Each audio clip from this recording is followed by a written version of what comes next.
Go from this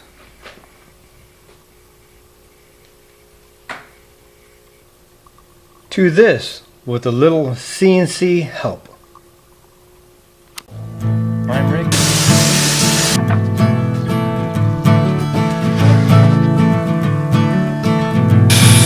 While depressing, shut the heck up, you stinking roosters.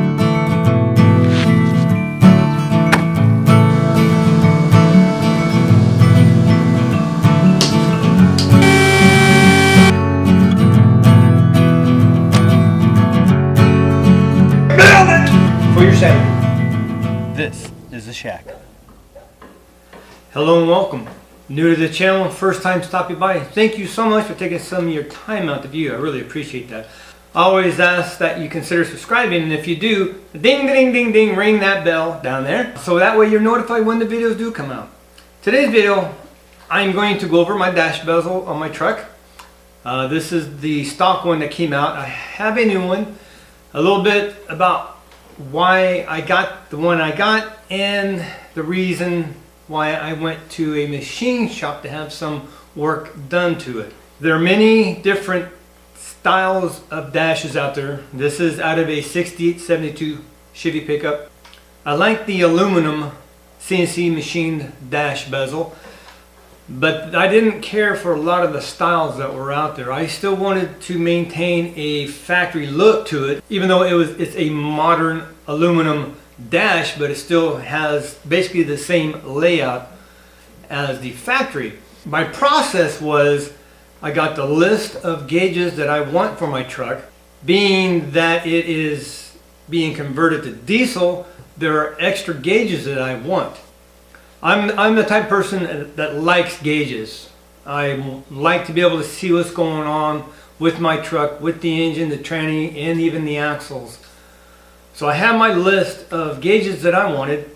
My challenge was to incorporate as many as I could into the factory layout and either get a pillar pod or something on the dash to mount the additional gauges, and I wanted all of them to match. One thing I didn't want was this to be one style and the extra gauges to be a different style. They all had to match, and that was the big challenge. Went through many different styles of dashes. Some were very expensive. Being budget minded, I wanted to keep it down to a minimum. After going through a ton of different vendors and styles of dash bezels, I finally narrowed it down to the one I wanted. Then it was a matter of going through all the different gauge manufacturers out there to give me what I wanted with the list that I had, and it came down to AutoMeter. So I got the dash bezel through Brothers Trucks in Corona, California, and I got the gauges through AutoMeter, which I think they're located in Chicago, Illinois. This is the old, here is the new. This is the dash bezel I ended up with. On my factory bezel, I had the speedometer, fuel gauge, and there was nothing here. A lot of them have the accessory of putting a tachometer here. I really rather have a tachometer here and a clock here. The problem with this bezel was that it is set up for the gauges to mount behind, setting like this, not sliding them from the front. Now when I get to the point of my truck, if I don't have enough money, I will paint the interior, because at least I want the interior painted. I'm going to go to some shade of gray. I just don't know exactly yet. So if I paint the interior this gray, black and chrome accents I think will look nice. So my thought process is painting the face of this black, and I have a billet aluminum plate that will go over my glove box that has 3 ribs in the middle here. It's a solid plate, and if I paint that black, have these little ribs here not painted so they pop out, so you see the polished aluminum underneath. The edges will be polished aluminum, so it's just the face only black, and then the chrome bezel on the gauges out here, it all should pop and look nice. So that was the issue. See, these are meant, or this bezel was built so these fit behind like this. Hold it in there. That's the way it looked. Didn't care for it. Just didn't like it. Camaros and the cars, Mustang stuff, the gauges are in the dash. They're kind of set down in there, so it kind of goes okay like that. My truck dash is fairly flat, so I wanted to keep this flat and have the gauge slide in. Once I decided on this, I bought it and I got my list of gauges, bought them. The next step was I needed these to slide in from the front, and that's what my next challenge was to get a machine shop that had the capability of doing that. A friend of mine down the street, my wife's friend, I met him through my wife, but he knows a person that has a machine shop locally. I believe it's Menifee. Called the guy up, told him what I had, and he said no problem, he can do that. I'm like, oh, okay. Well, I took it over just to make sure, and he says no problem. Immediately, very friendly. You have a family sense atmosphere. It's just real nonchalant. It's very warm, inviting. He took me around the shop, showed me everything. It has a little picture up. Like, what's that up there? What'd you guys do that? It was a project that was brought to him through somebody who built something on the Discovery Channel, and they did some machining work for us. Like, oh man, well, that sold me. This guy does it all. This isn't his first rodeo. He's been around a while and done some really high-end quality stuff. Very impressive. This video, I'm going to show you what was entailed in setting the machine up to enlarge these holes so my gauges will slide in from the front and not mount to the back. Once it was done, now it fits. This is what I wanted. This is how I wanted it set up. This painted black, these are going to pop out in the face. Everything is going to look nice with the chrome polished edge and the grayish dash. It's all going to pop nice. It's a good combination. I think it'll do very well. I will have phone numbers up on the screen here. Where I'm going to put, I think I'm going to put it down here somewhere. For industrial machine and weld. Call them up. Doesn't matter where you're at. You can ship things to them, have them make it, ship it to you. Don't matter. Very good, high quality machining. These guys do excellent work. Very happy with it, and I got the result that I wanted. I got the layout, gauges setting the way I want, so now I'm happy and this is complete. Sometimes you have to do a little extra to get your end result. If anybody may know of a place that has the pillar pods for the post on a 6872 truck, please let me know, because I haven't found any. After I got this done, I came across one of my gauges, my bolt meter, and I think you can see if it doesn't reflect too much, there's no chrome ring on my gauge. So I immediately went to my file cabinet, pulled out my file for the truck renovation, make sure I didn't screw up in the order, and I didn't. I did it right, so they shipped it incorrectly. Call them up, say, hey, I got this, I've had it since October. I just got the dash thing and I'm putting my gauges on. I noticed this wasn't right. So he pulled up the order and he said, okay, take a picture, which I took a picture of this, take a picture of the gauges, which I had the other ones sitting in here, took a picture of those, and then I took them side by side so you could see that this one did not have the chrome bezel on. No big deal. So the week that this video comes out, they're going to put a rush order in for my new gauge. Hopefully in 2 weeks I'll have it. Ship it to me. All I do is pull out the old one, throw this one in the box, close it back up, put the return label on, back it goes. Good customer service. So thank you, AutoMeter. That was great. Sorry for the interruption. I thought this was noteworthy. AutoMeter sent me an email 2 days ago, today is Friday, stating in fact that the meter was done and is getting ready to ship. So I figured I would wait till it got here before I put this video out just to make sure. They actually shipped it Thursday overnight. Friday, which is today, this morning, it arrived. There it is. You see the picture. It is the correct one. It has the chrome bezel. So great, fantastic. Thank you, AutoMeter. This is a quick little update. I figured I'd let you know that it did show up. Back to the video. Last thing I'm going to say is the video, I have to talk over it. I had a video last week. The same week that I had this done, I got a notice from YouTube that one of my videos has been copyrighted. I'm like, what? I went and looked at it. This video I did 2 years ago. It had some music in the background. So, you know, I said to hell with it. I'm not going to deal with this crap. Screw it. I just deleted the video. I don't care. I'm tired of it. So The machine shop had music going in the background, so I have to talk over it. So as soon as I get to the shop, it's going quiet and I have to talk over it, and I will try to do my best to explain things to my best ability. I apologize ahead of time for this. So that's it. Let's get to the video and I'll just see you when it's all done. Oh,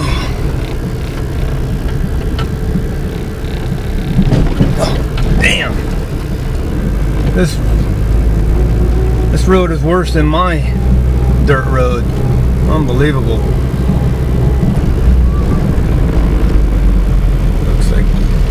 Looks like there's a few people here. So this is the place. Industrial machining and welding. So let me get in there and see about getting my bezel cut. Park right here. What we're doing, we're going to have these holes enlarged. So instead of the gauge being setting behind this, this is the way that's the way it's designed. I don't want that. It looks just too deep down in there. So we're going to machine these out so it'll fit that away. Should be close. Should be cool. Okay, I get to talk over now. There's my camera. Starting to utilize it more. It will be doing the time-lapse portion of this video. This is the machine that will be doing the mill work on my dash bezel. There's a computer punching in the numbers. Now the bed moves, the head does not. So he's going to secure my dash bezel to the bed, and you see those 3 slots there. He will slide in bolts to secure the bezel to the bed. Does not want to mar or scuff up the surface, so he's putting 3 little tabs on each corner there, putting on a tab on each corner to secure it to the bed so it doesn't mar it up. I had a question though. I was wondering why he did not raise the bezel up on the bed. And if you remember, the gauges are meant to be mounted from behind, so there's a lip right there. So it doesn't need to be raised because the bit that cuts the hole will not be going that far down in there. So we're good. I was just curious. I want to make sure. Guess all 4 corners, as you see here, are secure, and now the bezel is ready for the machining process. I apologize for being out of focus, but if you can see right there, that tip is not in line with the rest of the tool. It spins out around for a reason. He will bring the bed over. Bezel will just start to touch that tool, and you'll see it later when it clears up, but all of a sudden it spins and is all in line.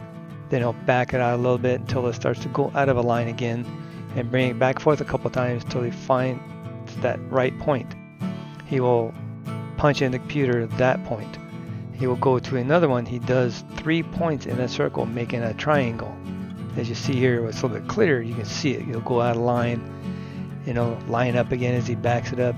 Then he'll turn it back again. He just goes a couple 100,000 at a time to get that little fine tuning until it's right in line, punches it into the computer, and that's the second reference point. Then he'll go one more point right here, and he'll do it one more time.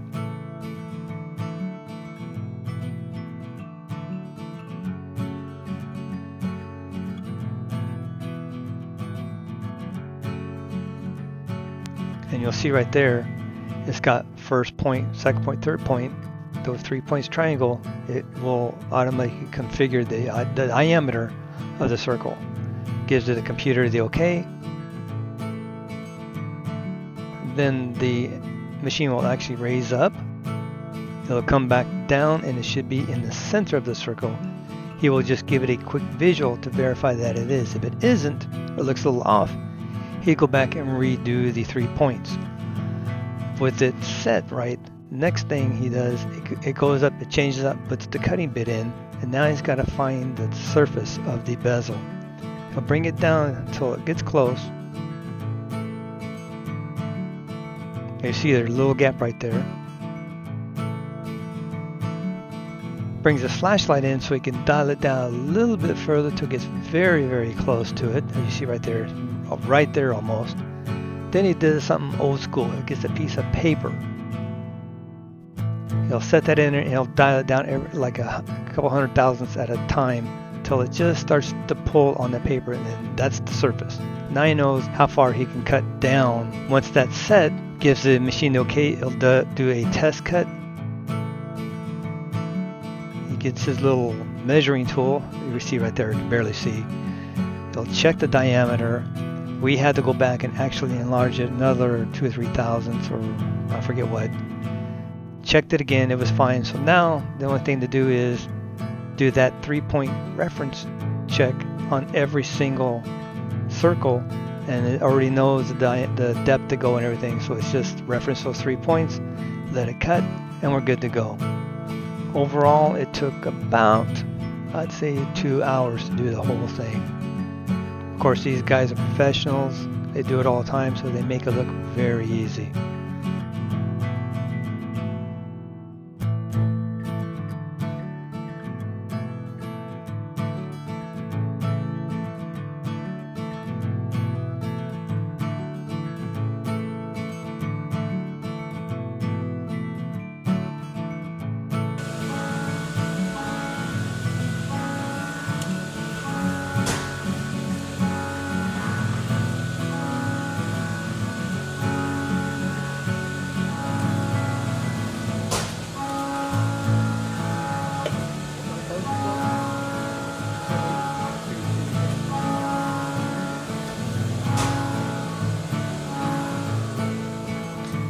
Well, I hope that wasn't too painful to go through. Seriously, I know, again, I can't do these guys justice. I would love to allow them tell you what's going on, but again, there was so much music in the background, there's just no way I could do it. That was the process. This is the end result. I am very happy about it. Until I get the last gauge, I'm not going to put the rest of them in, so I want them all. I'm going to mount them in so it looks nice, and I'll get pictures, send it to everybody, and I'm going to go take it to my friends and see what it looks like now. Next step is to get this in the glove box plate painted black, but I want to wait till I get towards the end because I don't want to take a chance of getting a scratch, so I'm going to save that until I'm ready to put it into my truck.